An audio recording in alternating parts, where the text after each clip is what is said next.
सच्चिदानन्दरूपाय विश्वोत्पत्त्यादिहेतवे तापत्रयविनाशाय श्रीकृष्णाय वयं नमः। जिन संतत सद्ज्ञान सुधा सुरसरी बहाए, लेकर तर्क त्रिशूल वाद मर्याद मिटाई। शमदम व्याल कराल भालज्ञ कला छिटकाई। वर वैराग्य विभूति भूति भूषण सुखदाई। जो सदघन सुख घन शांति घन बोध व्योम अविकार हैं, उन शंकर मौली मणीन्द्र पर ये पत्र पुष्प निहिसार हैं। नंदितानि दिगंतानि यस्यानन्दाम्बुबिन्दुना पूर्णानन्दं प्रभुं वन्दे स्वानन्दैकस्वरूपिणम्। सर्ववेदान्त सिद्धान्त गोचरं तम गोचरं गोविन्दं परमानन्दं सद्गुरुं प्रणतोऽस्म्यहम्। अकारण करुणा वरुणालय भक्तवांछा कल्पतरु तडिद्युत विनिंदित पीतांबरधारी बालकृष्ण लाल की वांग्मयी प्रतिमूर्ति श्रीमद् भागवत महापुराण के प्रथम स्कंद के परीक्षित चरित्र में हम प्रवेश करते हैं। तो देखिए, कल जैसा कि प्रसंग चल रहा था, अर्जुन युधिष्ठिर के पास हस्तिनापुर में आए हैं। युधिष्ठिर और भीम ने देखा अर्जुन भय से कातर हैं। पूछा क्या हुआ, तो अर्जुन ने बताया भगवान श्री कृष्ण अपने परम धाम को चले गए। कुंती मैया ने एक क्षण में शरीर का त्याग कर दिया और पांचों पांडव परीक्षित को सत्ता का भार सौंपकर हिमालय यात्रा करने चले गए।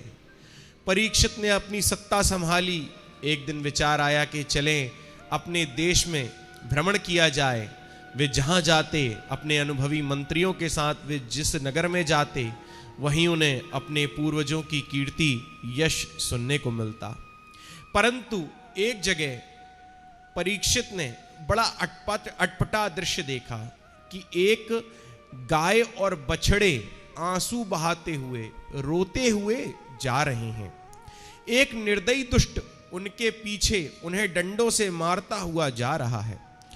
दोनों ही गाय और बछड़े अपने सुख और दुख का वृत्तांत एक दूसरे को सुना रहे हैं। बछड़ा कहता है, माँ शायद आप इसलिए रो रही हैं कि मेरे 3 पैर टूट गए हैं, अथवा इसलिए रो रही हैं कि श्री कृष्ण हमें छोड़ के इस पृथ्वी को छोड़ के चले गए हैं। ये गाय और बछड़े के संवाद को परीक्षित ने बड़े ध्यान से सुना। क्रोध में नेत्र अंगारे बरसाने लगे। परीक्षित कहते हैं कि मुझ परीक्षित के राज्य में गौ माता पर इतना अत्याचार। अरे जिन गायों को चराने के लिए भगवान गोपाल बने, जिन गायों को पीछे पीछे व्रज में भगवान उनकी सेवा करते हैं, उन्हीं गायों पर आज मुझ परीक्षित के रहते हुए इतना अत्याचार हो रहा है। महाराज परीक्षित दौड़ पड़े। हे गौ माता, अब आपको रोने की आवश्यकता नहीं। प्रभु परम धाम गए तो क्या हुआ, अभी परीक्षित जीवित है। मारोदिरंब भद्रम ते खलानाम मई शास्त्री। क्रुद्ध हुए महाराज परीक्षित ने आगे बढ़े। उस दुष्ट को दंड देना चाहते थे जो गाय और बछड़े को मार रहा था। जैसे ही उन्होंने अपनी म्यान से तलवार निकाली तो वह काला काला मनुष्य दीनवत शरणम गतः, दीन की तरह शरण में आ गया। मुकुट उतार कर चरणों में गिर गया और परीक्षित से कहता है, त्राही माम, हे महाराज रक्षा करें। शरणागत की रक्षा करना तो आपके वंश की परंपरा है। महाराज परीक्षित ने अपनी तलवार को म्यान में रख लिया और कहते हैं, हे गौमाता, आप कौन हैं? आप निर्भीक होकर बताओ। बछड़ा बोल पड़ा, महाराज, मैं अपने दुख का कारण किसी को नहीं मानता। कुछ लोग कहते हैं कि ईश्वर की इच्छा के बिना पत्ता भी नहीं हिलता। कुछ लोग कहते हैं कि ग्रहों अगर विपरीत हो जाएं, अनुकूल ग्रह आ जाएं तो आनंद आता है, और विपरीत हो जाएं तो कष्ट भोगना पड़ता है। भैया, मेरी समझ में नहीं आता। वह बछड़ा कहता है, मैं नहीं जानता कि मुझे किस कारण से ये दुख भोगना पड़ रहा है। मैं अपनी इस दुर्दशा का कारण किसी को नहीं मानता। परीक्षित ने हाथ जोड़ लिए। परीक्षित बोले, मैं पहचान गया, आप साक्षात धर्म हैं। धर्म एक ऐसा है, धर्म पापी को तो पाप का फल मिलता है, लेकिन पाप की चर्चा करने वाला, पापी की चर्चा करने वाला भी पाप का भागीदार बनता है, और धर्म इसे जानता है। तो परीक्षित कहते हैं, आप मूर्तिमान धर्म हैं। आपने किसी के दोष की चर्चा अपने मुख से नहीं की, इसीलिए आप साक्षात धर्म हैं। और ये जो आपके साथ गौमाता हैं, ये साक्षात पृथ्वी हैं, जिनका भार उतारने के लिए प्रभु इस पृथ्वी पर आए थे। आप दोनों वही हैं, पर अब लीला संवरण करके प्रभु चले गए हैं, तो आप चिंता ना करें, उनके वियोग में दुखी ना हो, मैं आपकी रक्षा करूंगा। उस काले काले मनुष्य को देख करके परीक्षित कहते हैं, ये धूर्त कौन है जो तुम दोनों के पीछे पड़ा है? ये समझ में नहीं आता। अरे भाई, तेरा परिचय क्या है? तू क्यों इन्हें डंडे से मार रहा था? वह चरणों में गिरकर बोला, सरकार, मैं कलयुग हूं। परीक्षित बोले, अच्छा अच्छा, तो तुम ही कलयुग हो। अरे, मेरे राज्य की सीमा में प्रवेश करने का दुस्साहस तुमने कैसे किया? कलयुग कहता है, प्रभु, इस सप्तद्वीप वसुंधरा में जहां भी जाओ वहीं आपका शासन है। मैं जाऊं तो जाऊं कहां? सब जगह आप ही धनुष पर बाण रखे दिखाई देते हैं। महाराज, मैं तो आपकी शरण में आ गया हूं, जो स्थान बता देंगे मैं वहीं रह जाऊंगा। महाराज परीक्षित बोले, हे कलयुग, ये बताओ कि तुम्हारे अंदर गुण कौन सा है और दोष कौन सा है? कलयुग कहता है, महाराज, मैं दोषों का भंडार हूं, पर एक मुझ में बहुत अच्छा गुण है कि यत् फलम नास्ति तपसा न योगे न समाधिना तत्फलम लभते सम्यक कलौ केशव कीर्तना। कलयुग में इससे सरल साधन कोई नहीं है। केवल हरिनाम संकीर्तन मात्र से जीव का कल्याण हो जाता है। जीव भव सागर को सहजता से पार कर जाता है। परीक्षित ने जैसे ही सुना कि कलयुग में वर्षों तपस्या करने की आवश्यकता नहीं, वर्षों योग करने की आवश्यकता नहीं, वर्षों समाधि लगाने की आवश्यकता नहीं, केवल जीवा से हरिनाम संकीर्तन करो और प्रभु प्राप्त हो जाते हैं, प्रभु की कृपा प्राप्त हो जाती है, उत्तम लोक की प्राप्ति होती है। तो महाराज परीक्षित रीझ गए और कहते हैं कि द्यूतम पानम स्त्रियः सूना यत्रा धर्मश्चतुर्विधा। जाओ, जहां जुआ खेला जाए, द्यूतम जहां शराब पी जाए, पानम जहां लंपट पुरुष रहते हों, और जहां जीव जंतुओं की हिंसा होती हो, ऐसी 4 जगह पे तुम्हारा वास होगा। कलयुग बोला, महाराज, मेरा परिवार बहुत बड़ा है और आपने जैसे गुण देखे वैसे ही कमरे दे दिए। अरे, कलयुग में हरिनाम जपो और मुक्ति पाओ, ये तो मेरा उत्तम गुण है, तो मुझे एक उत्तम स्थान दीजिए। उत्तम स्थान मांगा तो परीक्षित ने कहा, जाओ, स्वर्ण में तुम्हारा निवास होगा। तो स्वर्ण में अब परीक्षित ने कलयुग को निवास दे दिया। अब देखिए, सूत जी महाराज कहते हैं कि महाराज परीक्षित ने कलयुग को सोने में निवास दिया है, पर दूसरी ओर इसी भागवत के 11 स्कंद में जब विभूति योग का वर्णन किया गया तो भगवान कहते हैं धातु नाम अस्मि कांचन, धातुओं में स्वर्ण धातु जो है वो मेरा स्वरूप है, उसमें मेरा निवास है। अब लो, भागवत में ही लिखा है कि कलयुग का निवास है स्वर्ण के अंदर, और भागवत के ही 11 स्कंद में लिखा है कि भगवान का निवास है, तो किसका निवास माने? तो इसका समाधान संतों ने ये किया है कि जो ईमानदारी से स्वर्ण कमाता है उसमें भगवान का निवास है। तो लोगों ने कहा कि सरकार, ईमानदारी से तो कम ही लोग हैं जो स्वर्ण खरीद पाते हैं, सोना पहन पाते हैं, तो कुछ और संशोधन करिए।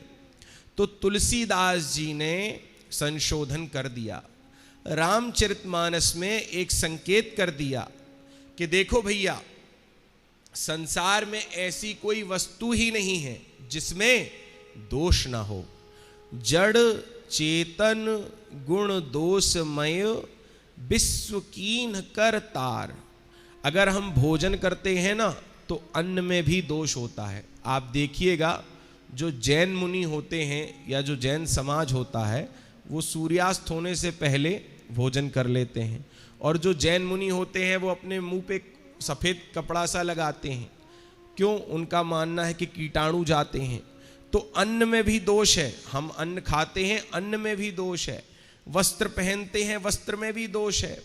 हर वस्तु सदोष है, परंतु जो वस्तु भगवान को समर्पित कर दी जाए वह निर्दोष हो जाती है। अन्न में दोष है, पर भगवान का भोग लगा करके उसे पालो तो वह भगवान का प्रसाद बन जाता है। फिर अन्न नहीं रह जाता, भगवत प्रसादी हो जाता है। इसीलिए जो भी वस्तु संसार की ग्रहण करो उसे भगवान को समर्पित करके ग्रहण करो। भोजन करना है तो भोग लगाकर, वस्त्र पहनना है तो अपने घर में ठाकुर जी को पहनाकर फिर वस्त्र पहनो। ऐसा करने पर उसमें प्रभु का वास हो जाता है। महाराज जी तो सुनाते हैं कि महाराज जी के एक शिष्य हैं, वो अगर अपने घर में दवाई भी लाते हैं तो वो पहले भगवान के मंदिर में रख देते हैं। तो भगवान का प्रसाद बनाकर ही वस्तु को ग्रहण करना चाहिए। तुलसीदास जी कहते हैं, तुम ही निवेदित भोजन करहीं, प्रभु प्रसाद पट भूषण धरहीं। अब एक दिन क्या हुआ, परीक्षित सोने का मुकुट पहन करके शिकार खेलने के लिए चल पड़े। दिशा भटक गए। उनके जो सैनिक मंत्री उनके साथ थे, एक चौराहा ऐसा आया कि कुछ सैनिक एक ओर निकल गए और मंत्री एक ओर निकल गए, और परीक्षित दिशा भटक गए। अब राजा हैं, उनको तो पीछे सैनिक रहते हैं तो जलपान कराते रहते हैं, अब पीछे कोई नहीं, तो भूख प्यास से पीड़ित हो गए। तो देखा महर्षि शमिक की कुटिया सामने दिखाई पड़ी। पहुंच गए, बाहर खड़े होकर के खूब आवाज लगाई कि संत जी कोई है क्या, निकलेंगे क्या? पर कोई उत्तर कुटिया से नहीं मिला। कुटिया के भीतर महाराज परीक्षित अंदर गए तो उन्होंने क्या देखा कि शमिक मुनि जो हैं समाधि लगाए बैठे हुए हैं। अब राजा को ऐसा भ्रम हो गया कि मैं यहाँ पर आया हूँ, मेरी खातिरदारी ना करनी पड़े, मेरी आओ भगत करनी ना पड़े, कि राजा है आओ भगत करनी पड़ेगी। तो लगता है ये जो संत जी हैं इन्होंने झूठ मूठ की समाधि लगा ली है।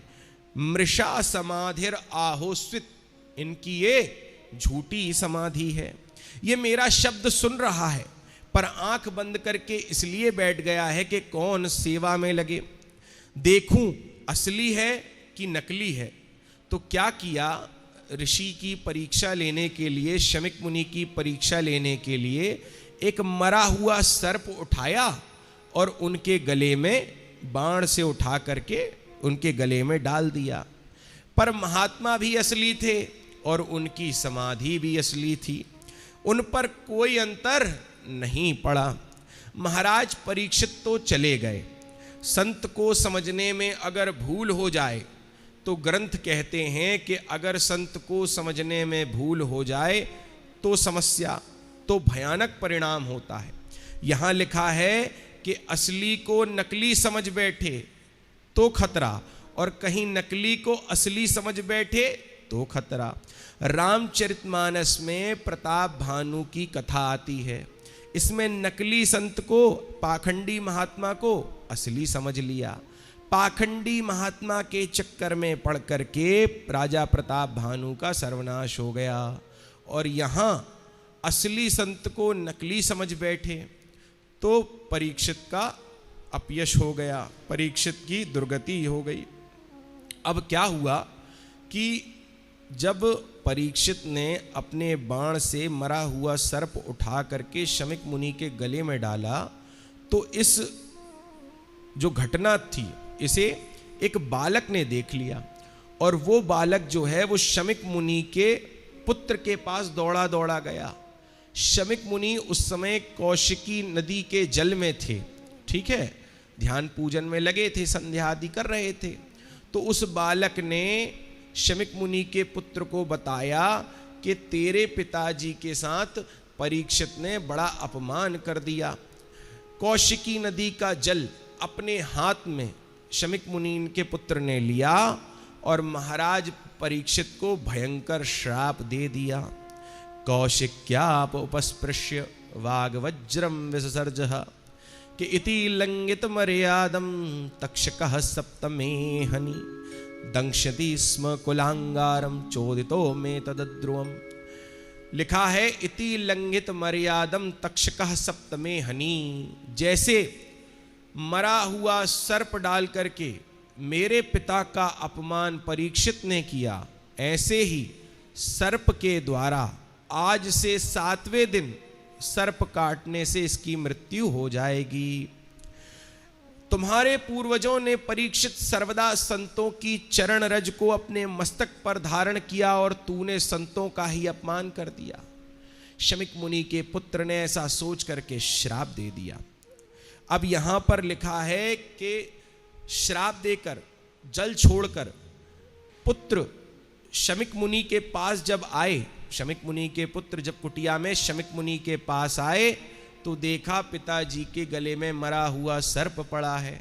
तो लिखा है मुक्त कंठोर रोधा, इतना क्रोध उस बालक को आया कि अपमान की आग में जलता हुआ रोने लगा। मुक्त कंठो, गला रुंध गया रोते रोते। तो शमिक मुनि की समाधि खुल गई। शमिक मुनि ने देखा गले में मरा सर्प पड़ा है, वो तो संत थे, उन्हें कोई फर्क नहीं पड़ा। उन्होंने सर्प को उठा करके किनारे रख दिया और अपने पुत्र को गोद में ले लिया और पूछते हैं कि क्यों रो रहे हो, तू इतना क्यों रो रहा है। बालक कुछ बोल नहीं पाया, लेकिन जो साथी बालक थे उन्होंने सब कुछ बतला दिया कि परीक्षित ने आपका अपमान करने के, श्रृंगी ने परीक्षित को आपका अपमान करने के कारण श्राप दे दिया है। सारा समाचार सुनते ही शमिक मुनि ने जहां ये शब्द सुने कि मेरे पुत्र ने 7 दिन में मरने का श्राप दे दिया है, कि शमिक मुनि खिन्न मन हो गए। अपने पुत्र से कहते हैं बेटा तूने ये क्या कर दिया, तूने बड़ा अनर्थ कर दिया। अरे जिस महाभागवत की रक्षा करने के लिए, जिस परीक्षित की रक्षा करने के लिए प्रभु श्री कृष्ण उत्तरा के गर्भ में गए थे और उत्तरा के गर्भ में जाकर उस बालक की रक्षा की थी, उस परम वैष्णव परीक्षित को तूने श्राप दे दिया। अरे अब जो राजा होंगे ना बेटा, वो सब धर्म निरपेक्ष होंगे, धर्म से उनका कोई लेना देना नहीं होगा। और देख बेटा, जब प्रजा धर्मनिष्ठ नहीं होगी तो वर्ण संकरता फैलेगी। जब राजा धर्मात्मा नहीं होगा तो प्रजा में वर्ण संकरता फैल जाएगी, और ये सारे दोष का कारण तू बनेगा। हे प्रभु, मेरे इस बालक को क्षमा करना, ये क्या अनर्थ हो गया। मेरे पुत्र को क्षमा करना, पर अब जो होना था वो तो हो चुका। एक ब्राह्मण को परीक्षित की सभा में भेजा कि जाओ परीक्षित को बता दो आज से 7वें दिन उनको तक्षक काट लेगा। परीक्षित ने सुना कि 7वें दिन मरना मेरा निश्चित है, तो सर्वस्व त्याग कर सीधे गंगा तट पर शुक तीर्थ में जाकर विराजमान हो गए। पश्चाताप की आग में जल उठे। अरे जिन संतों का, परीक्षित कहते हैं, जिन संतों का मैंने सर्वदा सम्मान किया, जिन संतों की चरण रज मैंने अपने सिर पर धारण की, मुझसे ऐसे कैसी इतनी बड़ी गलती हो गई। आज उन संतों का अपमान मेरे द्वारा कैसे हो गया। अहो मया नीच मनारिवत कृतम निरागसी ब्रह्मणि गूढ़ तेजसा। लिखा है बारंबार पश्चाताप करते हैं परीक्षित और गंगा तट पर आकर विराजमान हो जाते हैं। ऋषि मुनियों से पता चला कि हमारे ऋषि मुनि जितने थे गंगा जी के किनारे, हजारों की संख्या में, हजारों बरस की आयु वाले हजारों ऋषि मुनि गंगा तट पर रहते थे। जब उन्हें पता चला कि परीक्षित भी गंगा जी के तट पर आए हैं और 7वें दिन उन्हें श्राप लगा है, सर्प काटेगा, तो जितने सिद्ध कोटि के दिव्य संत थे वे सभी दौड़े दौड़े चले आए। कौन कौन से संत आए? लिखा है अत्रिर्वशिष्ठश्चवनाः शरद्वान अरिष्टनेमि भृगुरंगिराश्च पाराशरो गाधि सुतोथ राम उतथ्य इंद्र प्रमदिद्म वाहो। अत्रि, वशिष्ठ, पाराशर, भृगु, परशुराम, विश्वामित्र सबके सब आए। इन संतों का सम्मान किया परीक्षित ने। जब गंगा तट पर आके देखा कि इतने संत मेरे कल्याण के लिए आए हैं, तो परीक्षित गदगद हो गए। सबको दंडवत प्रणाम किया, सभी संतों का पूजन किया। कहने लगे, परीक्षित कहते हैं, महाराज समझ में नहीं आता, मैं क्षत्रिय, मैंने एक ब्राह्मण का तिरस्कार किया, उसके बाद भी धन्य हैं आप संत जो मुझे अनुग्रह करने के लिए यहाँ पधारे हैं। आप समस्त संतों के चरणों में शत शत प्रणाम है। अब संतों में बस एक ही बात जानना चाहता हूँ कि मरने वाले को क्या करना चाहिए। जैसा कि हे संतों आप जानते हैं कि आज से 7वें दिन तक्षक सर्प मुझे डस लेगा, तो म्रियमाणस्य किम कर्तव्यम, जो सर्वथा मरणासन्न है उसको क्या करना चाहिए। परीक्षित प्रश्न कर रहे थे, संत अपने अपने भाव प्रकट कर रहे थे। वार्तालाप चल ही रहा था कि तत्रा भवद भगवान व्यास पुत्रो यद्रच्छया गामटमानोनपेक्षः अलक्ष्यलिंगो निजलाभ तुष्टो व्रतश्च बालैरवधूत भेषः। अचानक तत्रा भवद भगवान व्यास पुत्रः, ऋषि मुनियों के बीच में साक्षात भगवान प्रकट हो गए। अब सूत जी से शौनक ऋषि पूछते हैं कि सूत जी कौन से भगवान प्रकट हो गए। तो सूत जी कहते हैं, ऋषियों भगवान व्यास पुत्र, भक्त की रक्षा करने के लिए भगवान ही शुकदेव के रूप में प्रकट हो गए। देखो, पहले जब परीक्षित पर संकट आया तो अश्वत्थामा रूपी ब्राह्मण ने ब्रह्मास्त्र का बाण चलाया, तो उस ब्रह्मास्त्र से बचाने के लिए भगवान अपने सुदर्शन चक्र को लेकर के दौड़ पड़े और परीक्षित की रक्षा की।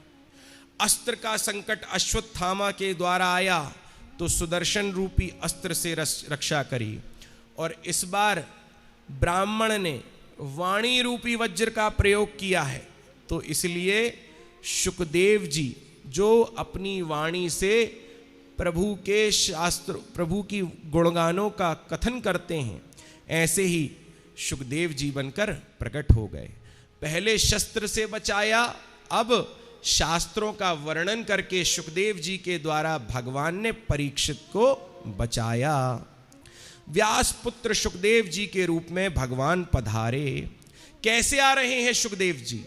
शुकदेव जी के बारे में लिखा है, स्वेच्छा से भ्रमण करते हुए प्रकट हुए। अलक्ष्यलिंग यानी स्त्री पुरुष भेद रहिता, ऐसे परमहंसाचार्य श्री सुखदेव जी कि जिन्हें इतना भी ज्ञान नहीं है कि स्त्री और पुरुष किसे कहते हैं। उनकी दृष्टि कैसी है? सुखदेव जी की दृष्टि के बारे में लिखा है कि सिया राम मैं सब जग जानी। उनकी दृष्टि में सभी सीताराम हैं। और उनका स्वभाव कैसा है? बोले निजलाभ तुष्टः निजायः श्री राधा कृष्णयोः तयोर दर्शन एव लाभस्तेन संतुष्टः। भगवान सुखदेव जी निजलाभ तुष्टः, निज आनंद में परिपूर्ण है। हम सब कौन से आनंद में हैं? किसी को इस चीज का आनंद है, किसी को प्लेन का आनंद है, किसी को गाड़ियों से आनंद है, किसी को बड़े बड़े बंगलों से आनंद है, किसी को डनलप के गद्दे में आनंद है। पर सुखदेव जी कैसे हैं? बोले निजलाभ तुष्टः, अपने अंतःकरण के परमानंद में निमग्न हैं। इनका परमानंद इनके भीतर ही विराजमान है। उनके हृदय कमल में श्री प्रिया प्रीतम श्री राधा कृष्ण का नित्य निवास है। उन्हीं में सदा वे रमते रहते हैं, रमते रहते हैं। बहिरंग दृष्टि उनकी होती ही नहीं है, दुनिया वालों पर दृष्टि उनकी जाती ही नहीं है। ऐसे परमहंस शिरोमणि श्री सुखदेव जी हैं। 16 बरस की उम्र में नग्न अवस्था में घूम रहे हैं। लिखा है दिगंबरम वक्त्र विकीर्ण केशम, केश खुले हैं, लंबे लंबे हैं, दिगंबर स्वरूप है, बड़ी बड़ी विशाल भुजाएं हैं, दिव्य आभा मुख कमल पर चमक रही है। अब देखिए, आप में से जिन लोगों ने कृपालु जी के दर्शन किए होंगे वो आजान बाहु थे, उनके हाथ घुटने के नीचे थे। मैंने देखा है उनको, कई बार देखा, वृंदावन में प्रवचन हुआ उनका। तो ये सब जो संकेत होते हैं ये दिव्य महापुरुषों के होते हैं। निजलाभ तुष्टः, अब हमारे दादाजी गुरुजी हैं, वो ये चाहते हैं कि कोई उनके पास आए ही ना। उनकी माला, उनका पूजन, उनका अध्ययन, उनके नियम, इसी में वो रहते हैं। किसी से बात करना नहीं, किसी प्रकार की बात करना नहीं। क्या? बोले इनका तो आनंद ही इनके भीतर विराजमान है। ऐसे कई संत हैं। निजलाभ तुष्टः, हमारे जबलपुर की एक घटना है। हमारे गुरुदेव मतलब हमारे दादाजी के भी पूजनीय हैं श्री शंकराचार्य जी, स्वरूपानंद सरस्वती जी। उनको कोविड में थोड़ा हल्का समस्या हो गई, तो डॉक्टर बता रहे थे कि अपने आप वो ठीक हो गए, अपने आप उनका सब बढ़िया हो गया। थोड़ी सी समस्या हुई, अपने आप ठीक हो गए, दवाई लेते ही नहीं। कोविड में नहीं कहा गया था कि नहाना नहीं है, जितने दिन कोविड रहे उतने दिन नहाना नहीं है, पर डॉक्टर बताते थे वो फिर भी 3 टाइम अपने शरीर में जल डालते हैं। क्यों? क्योंकि देह से ऊपर उठ चुके हैं। आपने तो देखा होगा स्वरूपानंद जी को, देह से ऊपर उठ चुके हैं। अब उनको शरीर का सुख उनके लिए कुछ नहीं है। उनको कहा गया था कि आप स्नान ज़्यादा नहीं कीजिएगा, पर वो नियम अपने करते हैं। तो ये जो संत होते हैं ये अपने नियम पूरे निभाते हैं, ये अपने अंतःकरण में ही स्थित रहते हैं, अपने नियमों का पालन करते हैं और अपने मन में ही प्रभु का ध्यान करते रहते हैं। तो सुखदेव जी भी ऐसे ही हैं। केश खुले हुए हैं, दिगंबर स्वरूप है, विशाल विशाल भुजाएं हैं, आभा मुख कमल पर चमक रही है।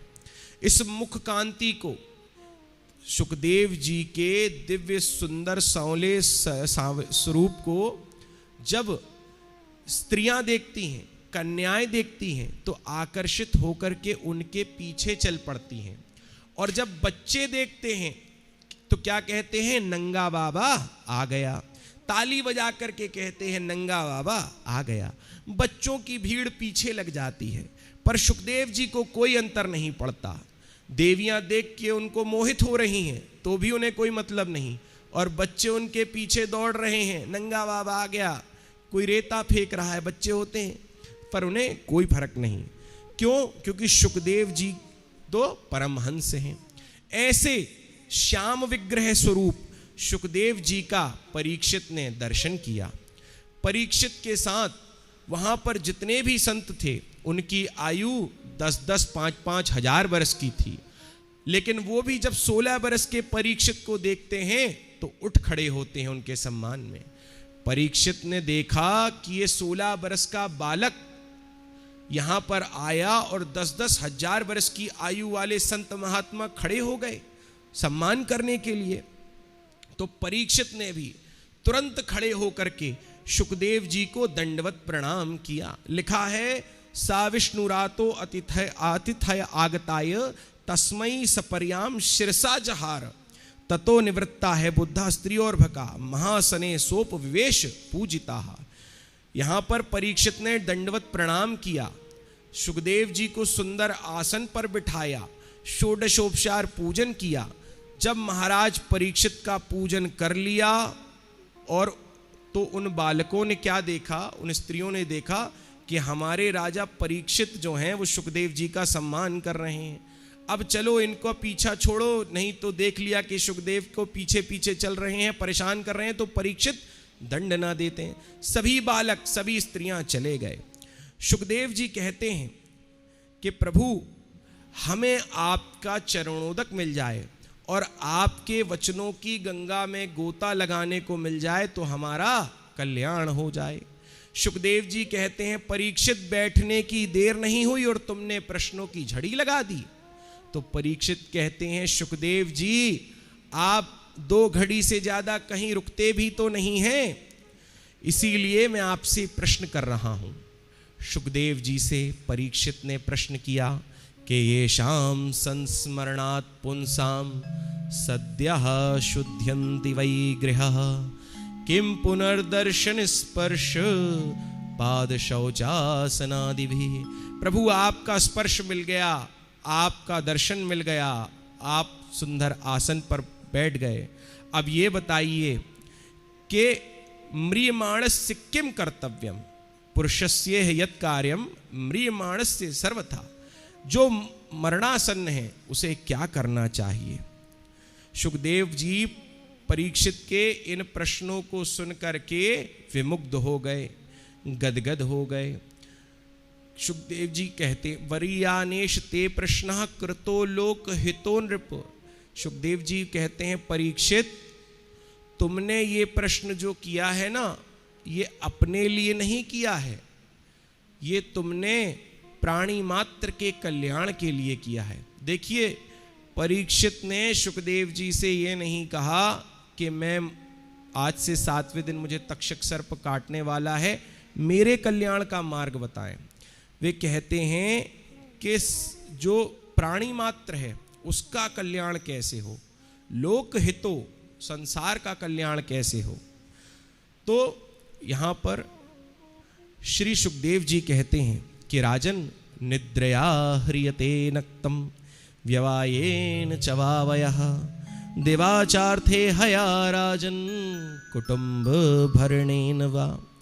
जीव की अधिकांश आयु निद्रा में निकल जाती है, उसके बाद जो बची कुची आयु है वह खेलने में बचपन में निकल जाती है, उसके बाद जो कुछ आयु बची है वो पढ़ने में निकल जाती है, उसके बाद कुछ आयु पत्नी की सेवा में, पत्नी के साथ गृहस्थी बसाने में और बच्चों को बड़ा करके उन्हें सेट करने में बीत जाती है। और इस प्रकार से कुटुंब भरणेन वा, जीव अपने कुटुंब के भरण पोषण में अपना पूरा जीवन निकाल देता है। वह जिस कार्य के लिए आया है, जिस प्रभु को प्राप्त करने के लिए आया है, उस परम लक्ष्य को जीव भूल जाता है। और कुटुंब भरणेन वा, वह अपने जो कुछ समय के लिए उससे नाते रिश्तेदार जुड़े हैं उनको अपना समझ करके इस माया के जाल रूपी संसार में भटकता रहता है। मनुष्य शरीर प्राप्त करता है लेकिन फिर भी अपना कल्याण नहीं कर पाता, फिर 84 लाख योनियों में भटकता है, फिर पशु बनता है और फिर अनेक योनियों में भटक करके भटकता ही रह जाता है। जब उसे कोई सद्गुरु मिलता है तब उसका कल्याण होता है। तो अगर हमें इस भारतवर्ष में, इस पृथ्वी लोक में मनुष्य का शरीर मिला है, तो हमें अपने कल्याण के बारे में विचार करना चाहिए। और वो कल्याण कैसे होगा? बोले परम पिता की शरण ले करके। दुर्लभम त्रयमेवैतद् देवानुग्रह हेतुकम, बड़े बड़े देवताओं की कृपा हो तब हमें 3 चीजें मिलती हैं। एक मनुष्य शरीर, दूसरा मुमुक्षुत्वम, मुक्ति की इच्छा, और तीसरा महापुरुष संश्रय, महापुरुष का आश्रय इस कलयुग में बड़ा कठिन है, क्योंकि काल सबको व्याप रहा है, माया सबको व्याप रही है, युग के गुण सबको व्याप रहे हैं। इसीलिए अगर आपको तीर्थ में रहने को मिले, नदियों का, पवित्र नदियों में स्नान करने को मिले, हाथ में माला हो और आँखों में भगवान की छटा हो, और सामने कोई गुरु मिल जाए जो आपको सुंदर दिशा दिखा सके, तो उससे बड़ा भाग्यशाली जीव कोई नहीं है। इस प्रकार से सुखदेव जी कहते हैं कि राजन, परमात्मा का चिंतन करना चाहिए। और परमात्मा को कैसे प्राप्त करें, परीक्षित पूछते हैं सुखदेव जी से। तो बोलते हैं कि जितासनो जित श्वासो जित संगो जितेन्द्रियः स्थूले भगवतो रूपे मनः संधारये धिया। बोले जितासनः, पहले आसन को जीतने का प्रयास करो। अब आप देखिए महाराज जी को 3 से 4 घंटे आसन लगाते हैं। और पंचकुला में बता रहे थे कि जब हम छोटी उमती में रहते थे, जबलपुर में रहते थे, वृंदावन में पढ़ते थे, नर्मदा जी के किनारे रहते थे, तो 90 मिनट का शीर्षासन करते थे। और 90 मिनट के शीर्षासन में गीता के 2 पाठ कर लेते थे। और अब बोले 35 मिनट का शीर्षासन होता है, और 35 मिनट के शीर्षासन में 6 अध्याय गीता का पाठ कर लेते हैं। तो आसन जीतना है। महाराज जी की 90 वर्ष की आयु में कथा कर रहे हैं, इसका क्या कारण है? आसन। उन्होंने आसन जीता हुआ है।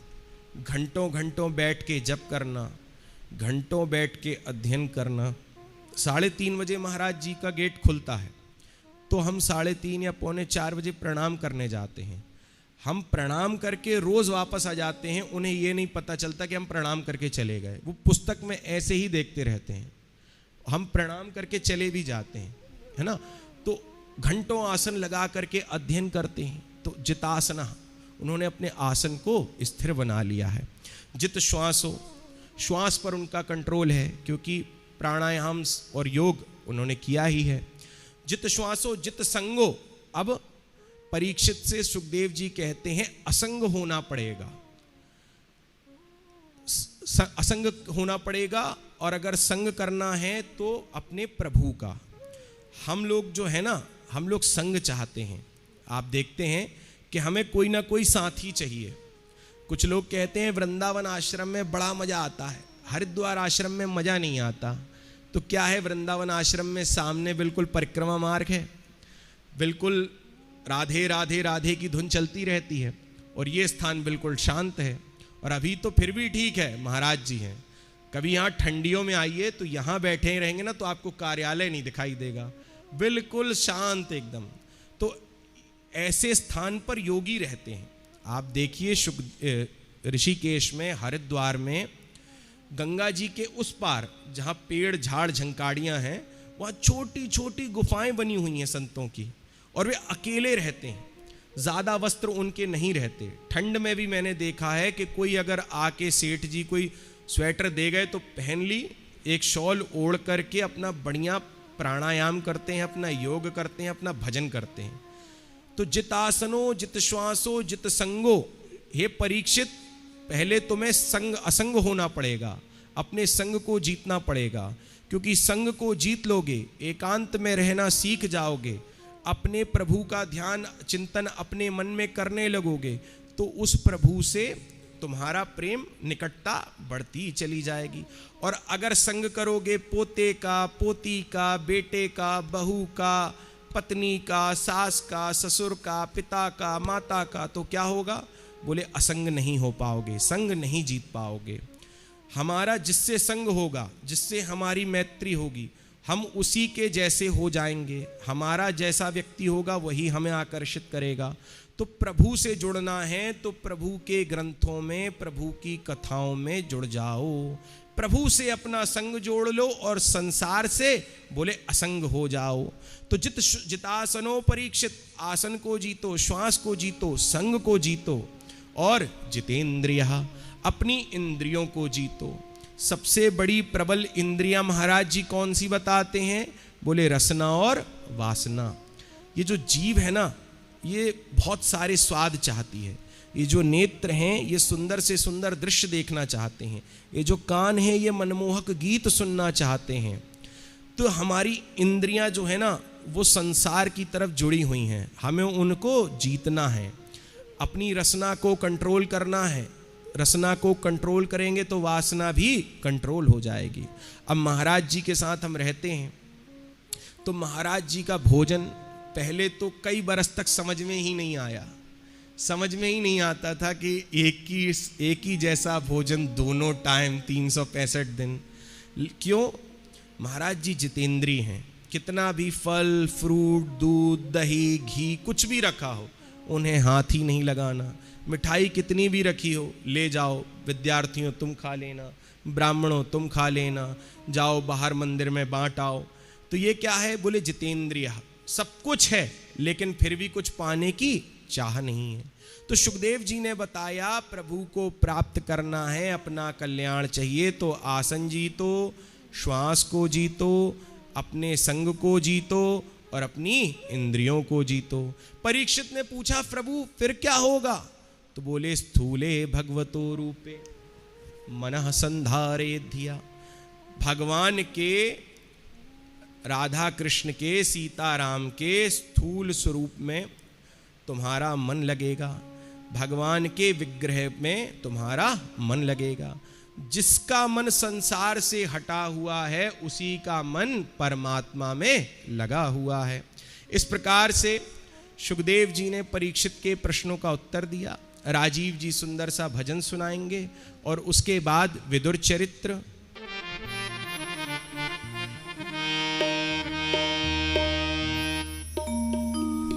सजा दो गरी को गुलेशन सा मेरे गुरुदेव आए हैं।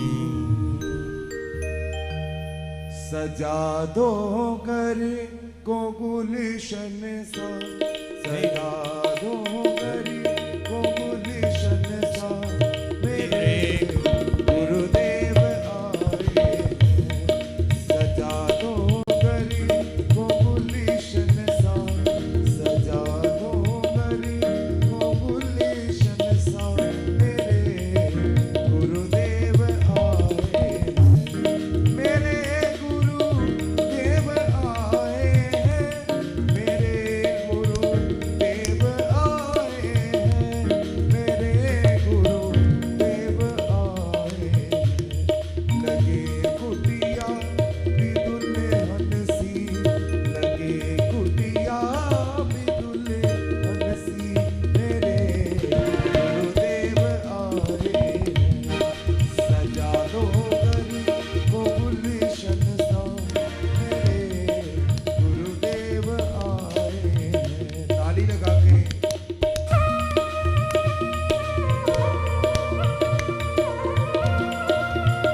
गंगा बहाकर प्रेम की गंगा बिछा दो अपनी पलकों को, बिछा दो अपनी पलकों को मेरे गुरुदेव आए, सजा दो गली को गुलशन सा, मेरे गुरुदेव आए।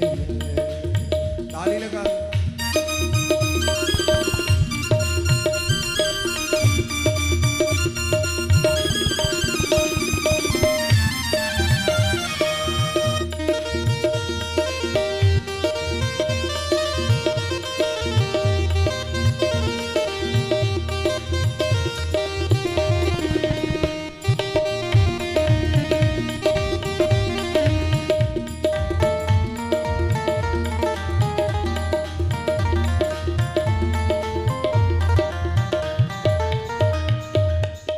परीक्षित ने पूछा, सुखदेव जी महाराज हमें विदुर चरित्र सुनाइए। सुखदेव जी कहते हैं, परीक्षित यदा तु राजा स्वसुतान साधुन पुष्णन धर्मेण विनष्ट दृष्टि भ्रातुर्यविष्ठस्य सुतान विबंधुन प्रवेश्य लाक्षा भवने ददाह। जिस समय राजा धृतराष्ट्र बिल्कुल अंधे हो चुके थे। अब बिल्कुल अंधे का मतलब क्या है? अंधे तो वह बचपन से ही थे, बाहर की आंखें तो फूटी हुई थीं, पर पुत्र के प्रेम में इतना मोह छा गया कि भीतर की आंखें भी फूट गईं। रामचरितमानस में लिखा है, ज्ञान विराग नयन और गारी। ज्ञान और वैराग्य जो है ना, ये अंतःकरण के चक्षु हैं, लेकिन धृतराष्ट्र के अंतःकरण के चक्षु भी फूट चुके थे। ज्ञान वैराग्य के जो दूसरे नेत्र हैं वह भी आज नष्ट हो गए। राजा धृतराष्ट्र अधर्म का पोषण करते हैं, अधर्म का आश्रय ले रहे हैं, इसीलिए उनके विवेक के नेत्र भी नष्ट हो गए। धृतराष्ट्र ने पुत्र के मोह में अपने आप को शांत रखा, और क्या हुआ? एक पुत्र की बात को, गलत बात को मानने के कारण उन्हें 100 पुत्र खोने पड़े। विदुर जी महाराज ने समझाने का प्रयास किया। विदुर जी महाराज धर्मावतार हैं, युधिष्ठिर महाराज भी धर्मावतार हैं। कौरव पक्ष में विदुर के रूप में धर्म है और पांडव पक्ष में युधिष्ठिर के रूप में धर्म है। दोनों की ओर धर्म है, पर अंतर क्या है? पांडव विजयी क्यों हुए और कौरव क्यों हार गए? कौरवों का पराभव क्यों हुआ? इसका कारण है कौरवों के पक्ष में जो धर्म है, यानी विदुर जी जो हैं, उनकी विडंबना ये है कि कौरव जैसा चाहते हैं विदुर जी को वैसा करना पड़ता है, और विदुर जी धर्म का रास्ता दिखाते हैं। 100 कौरव भाइयों को समझाते हैं, पर ना कोई मानने वाला ना कोई चलने वाला। दुर्योधन आदि चाहते हैं कि विदुर हमारे अनुसार, हमारे बताए मार्ग पर चले, ना कि हम विदुर के अनुसार चलें। तो भैया धर्म हमारी कब रक्षा करेगा? जब हम धर्म की रक्षा करेंगे। धर्मो रक्षति रक्षितः। आप धर्म की पहले रक्षा कीजिए, तब धर्म आपकी रक्षा करेगा। माता जानकी पंचवटी में बैठी थीं और साधु वेश बना करके रावण आ गया, भिक्षा मांगी। तो सीता जी ने क्या किया? लिखा है, सीता जी रावण को कहती हैं, मेरे देवर कहकर गए हैं रावण से, जो भेष बनाकर आया था साधु, कि साधु मेरे देवर कह के गए हैं कि ये रेखा का उल्लंघन नहीं करना, यहाँ बहुत सारे राक्षस हैं, ये निशाचरों की माया समझ में नहीं आती। लक्ष्मण जी ने सीता मैया को कहा था, माँ यहाँ से मत निकलना, रेखा का उल्लंघन ना करना। क्यों? क्योंकि जानी न जाई निशाचर माया, काम रूप के ही कारण आया। अब मैं बाहर नहीं आ सकती, तो रावण साधु वेश बनाकर आया था। वो कहता मैं बंदी भिक्षा नहीं लूंगा, भिक्षा देनी है तो रेखा पार करो। अब भिक्षा नहीं दी तो सीता जी कहती हैं मेरा धर्म नष्ट होगा, गृहस्थी के घर से कोई भिक्षुक खाली हाथ नहीं जाना चाहिए। अब अपनी मर्यादा, अपनी संस्कृति, अपने धर्म की रक्षा करने के लिए एक भिक्षुक मेरे द्वार से खाली ना जाए, इसके लिए वो लक्ष्मण रेखा पार कर जाती हैं। और फिर क्या होता है, रावण हरण करके ले गया। अब किसी ने सीता जी से पूछा कि सीता जी आपने तो धर्म की रक्षा की, पर धर्म ने आपकी रक्षा कहाँ की? तो सीता जी ने समाधान किया कि जिस धर्म की मैंने रक्षा की वही धर्म मेरी रक्षा करेगा। और उसी धर्म की रक्षा के बल पर जब लालच देने के लिए रावण आया ना, तो रामचरितमानस में लिखा है कि एक तिनका उठा लिया सीता जी ने, और तिनका उठा करके रावण को उसी के घर में ललकारती हैं। जिस रावण के बल से सारा जगत कांपता है, सीता जी उसे तिनका दिखा करके डरा रही हैं। तृण धरी ओट कहत बैदेही, तिनके का सहारा लेकर के कहती हैं कि तेरी औकात मेरे सामने रावण तिनके की नहीं है। क्यों? क्योंकि तू अधर्मी है और मैंने अपने धर्म का पालन किया है। सीता जी के पास लंका में क्या था, किस आधार पे वो रहीं? बोले धर्म, उनका धर्म उनके साथ था। पांडव पक्ष में महाराज युधिष्ठिर के रूप में जो धर्म है, अब क्या होता है, कौरवों में विदुर जो कहते हैं उनकी बात नहीं मानी जाती, और पांडव पक्ष में महाराज युधिष्ठिर जो धर्म का अवतार हैं, वो जो कहते हैं पांडव आंख मूंद करके वो करते हैं। धर्मराज की आज्ञा का उल्लंघन करने वाला पांडवों में कोई भी नहीं है, पर कौरव पक्ष में धर्म की बात कोई सुनने वाला नहीं है। लिखा है विदुर जी चिल्ला चिल्ला कर हार गए, परेशान हो गए। यही कारण था किसी ने उनकी नहीं सुनी और कौरव मारे गए। और धर्म का आश्रय लेने वाले पांडव वन वन में भटकते रहे, पर यतो धर्मस्ततो जयः, उनकी धर्म ने उनकी रक्षा की। विदुर जी ने एक बार धृतराष्ट्र को सभा में अकेले में बहुत समझाया, महाराज ये जो आपका बेटा दुर्योधन है ना, इसके मोह में आप इतने अंधे हो रहे हैं, ये साक्षात कलयुग का ही रूप है। और नीति कहती है कि भाई हाथ में यदि कोई खतरनाक फोड़ा हो जाए और डॉक्टर साहब कह रहे हैं कि ये ठीक होने वाला नहीं, हाथ कटवा दो, तो हाथ कटवा दो। बुद्धिमानी इसी में है कि संपूर्ण शरीर की रक्षा के लिए एक अंग को अगर कटवाना पड़े तो कटवा दो, परिस्थिति आ जाए तो काटना ही पड़ेगा। क्यों? क्योंकि उस एक अंग को काटने से फिर वो बीमारी वहीं समाप्त हो जाएगी। एक के त्यागने से अनेकों का हित होगा, तो एक को निकाल देना चाहिए, त्याग देना चाहिए। दुर्योधन यदि आपकी आज्ञा का उल्लंघन करता है और उसके कारण अगर महाभारत का युद्ध अवश्यम भावी हो जाता है, तो हे महाराज धृतराष्ट्र दुर्योधन को निकाल दो। दुर्योधन ने आया, उसी समय सभा में वो प्रवेश कर गया। उसने सुना कि मेरे पिता धृतराष्ट्र को विदुर मेरे खिलाफ भड़का रहा है, तो वह आग बबूला हो गया और दरबार में ही आकर विदुर जी को बुरी तरह डांटना फटकारना प्रारंभ कर दिया। वे विदुर जी को कहता है, अपने काका श्री को ऐसे कहता है कि दासी पुत्र, तेरी औकात हमारे टुकड़ों पर पलता है और हमारे ही घर में आपस में हमें लड़वा रहा है। कायेन मत्रोप जुहाव जीवम दास्यः सुतम यद बलिनैव पुष्टः, हमारा टुकड़े खाने वाला हमारे पिता को हमारे विरुद्ध भड़का रहा है। धृतराष्ट्र को दुर्योधन कहता है कि इसको भगाओ यहां से। विदुर जी समझ गए कि वाह, दुर्योधन मेरे लिए इतने कटु शब्द बोल रहा है और धृतराष्ट्र महाराज चुपचाप मौन बैठे हैं। इसका मतलब इन्हें भी अब मेरे परामर्श की आवश्यकता नहीं है। सचिव जब चाटुकार हो जाए तो समझ लो कि अब राजा का कल्याण नहीं है। डॉक्टर साहब मरीज के अनुसार मीठी मीठी बातें करने लगे तो समझ लो बीमारी मिटने वाली नहीं है। गुरुदेव चेला का हित ना देखकर उसके हाँ में हाँ मिलाने लगे तो समझ लो चेले का भी कभी कल्याण नहीं होगा।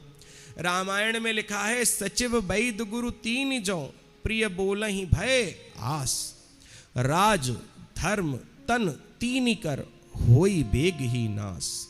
विदुर जी समझ गए कि हमारे परामर्श की आवश्यकता अब नहीं रही, अब हमें चलना चाहिए। तो विदुर जी ने क्या किया, विदुर जी का जो धनुष था जो बड़ा ही शक्तिशाली था, विदुर जी महाराज ने अपने धनुष को और अपने बाण को धृतराष्ट्र के दरवाजे पर देहरी पर रख दिया।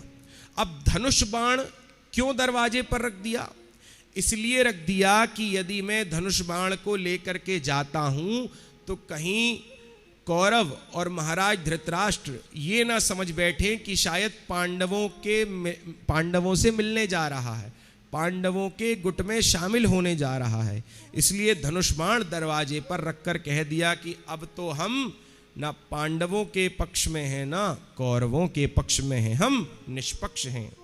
सुखदेव जी कहते हैं, जब विदुर जी गए तो केवल विदुर जी नहीं गए, निर्गतः कौरव पुण्य लब्धो, कौरवों का पुण्य भी आज विदुर जी के रूप में चला गया। आज कौरवों का समस्त पुण्य उन्हें छोड़कर जा रहा है। देखिए महाभारत में जब विदुर जी गए तो कौरवों का पतन होना शुरू हो गया, महाभारत युद्ध की भूमिका बनने लगी। और रामायण में जब विभीषण जी राक्षसों को छोड़ के राम जी की शरण में चले गए तो अब राक्षसों का भी लंका में पतन प्रारंभ हो गया।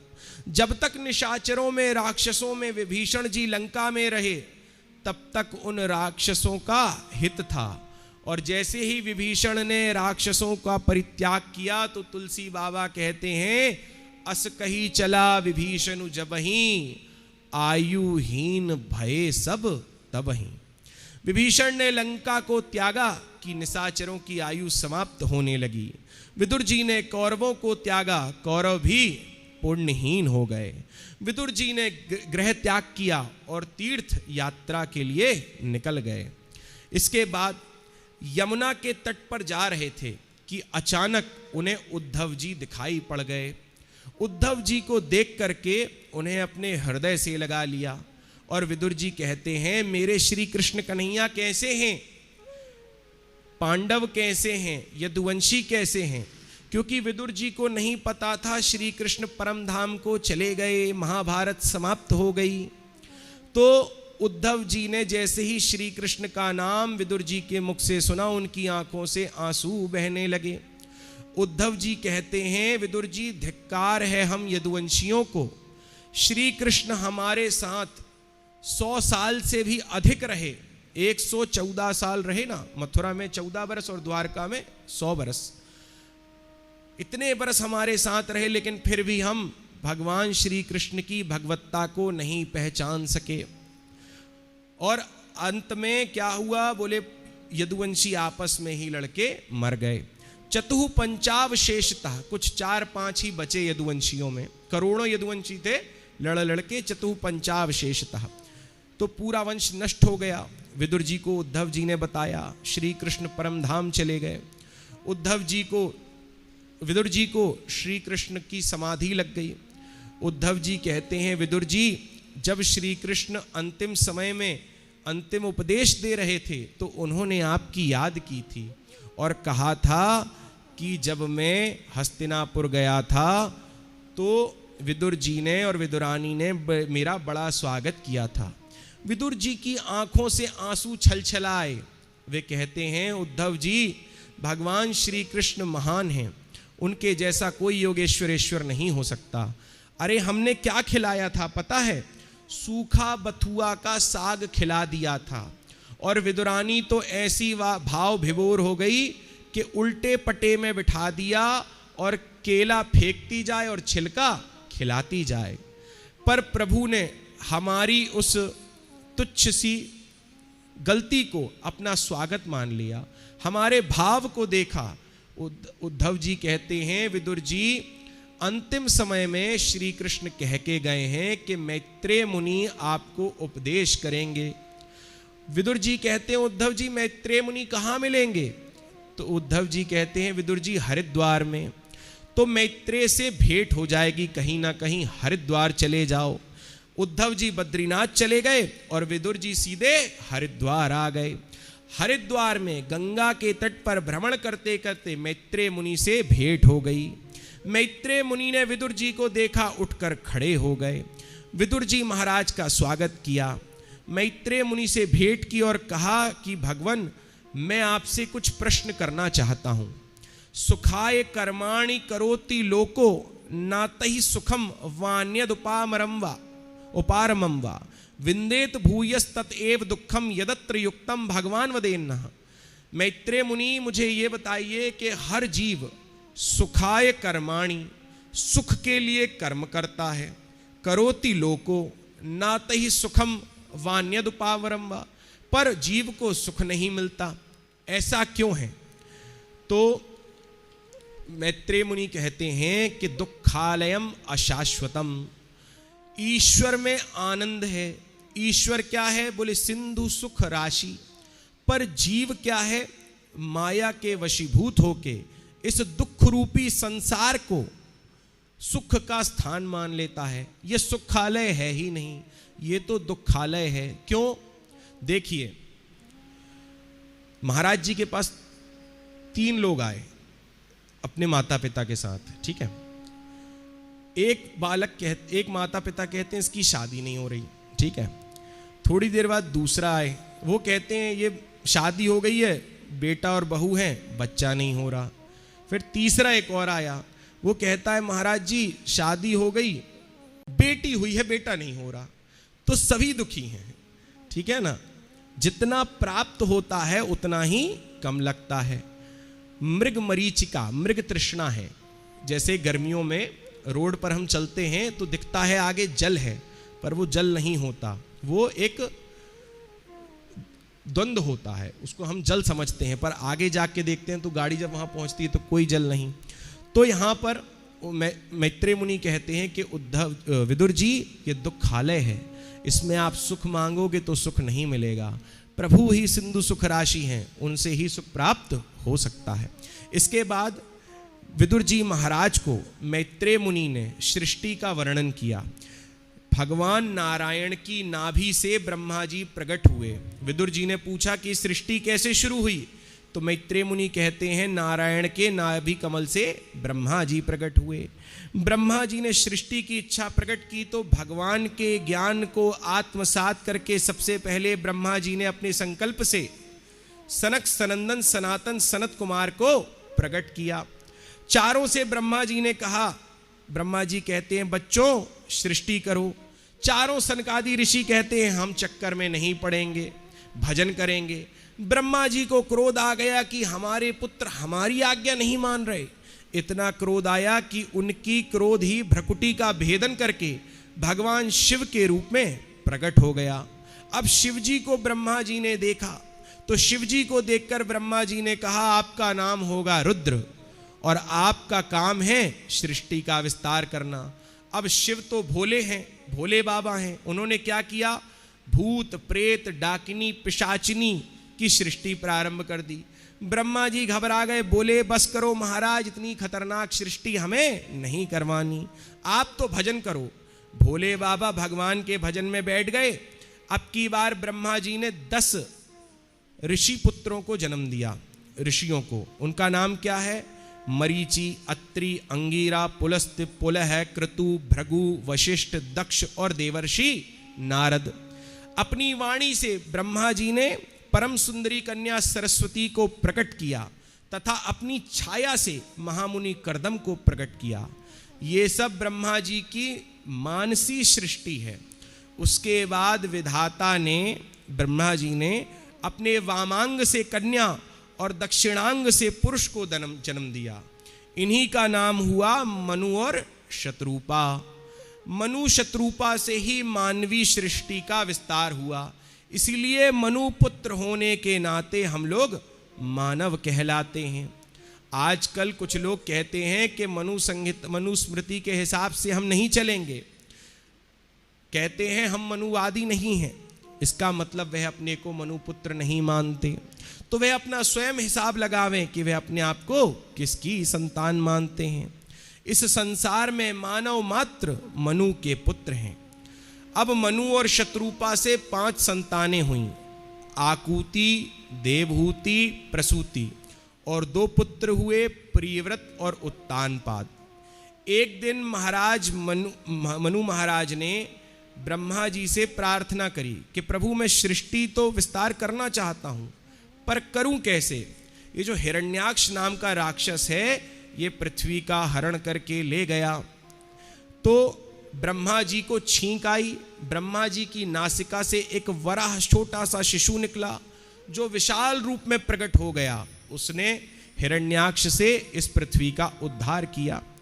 अब विदुर जी ने मैत्रेय जी से पूछ दिया कि भगवान कृपा करके ये बतलाइए कि ये हिरण्याक्ष कौन था, ये पृथ्वी को क्यों ले गया। आगे की कथा कल। जय श्री कृष्ण, जय श्री राधे। बोले बांके बिहारी लाल की जय।